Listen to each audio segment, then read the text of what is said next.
بسم اللہ الرحمن الرحیم۔ شروع اللہ کے نام سے جو بڑا مہربان نہایت رحم والا ہے۔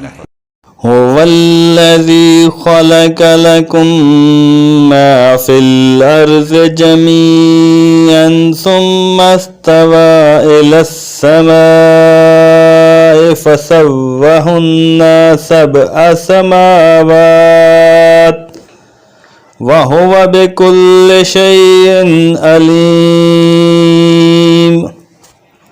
وہ اللہ جس نے تمہارے لیے زمین کی تمام چیزوں کو پیدا کیا، پھر آسمان کی طرف قصد کیا اور ان کو ٹھیک ٹھاک 7 آسمان بنایا، اور وہ ہر چیز کو جانتا ہے۔ حاشیہ نمبر 34۔ 7 آسمانوں کی حقیقت کیا ہے؟ اس کا تعین مشکل ہے۔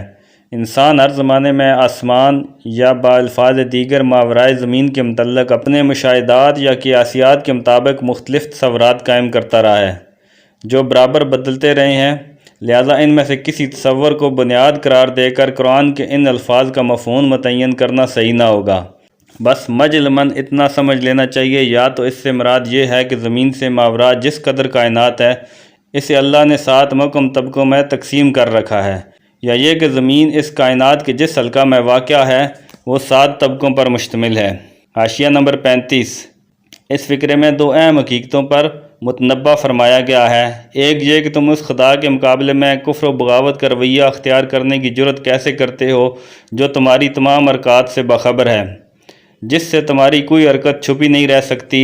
دوسری یہ کہ جو خدا تمام حقائق کا علم رکھتا ہے، جو در حقیقت علم کا سرچشمہ ہے، اس سے منہ موڑ کر بجز اس کے کہ تم جہالت کی تاریکیوں میں بھٹکو، اور کیا نتیجہ نکل سکتا ہے جب اس کے سوا علم کا کوئی اور منبع ہی نہیں ہے، جب اس کے سوا کہیں اور سے روشنی نہیں مل سکتی جس میں تم اپنی زندگی کا راستہ صاف دیکھ سکو، تو آخر اس سے روح گردانی کرنے میں کیا فائدہ تم نے دیکھا ہے؟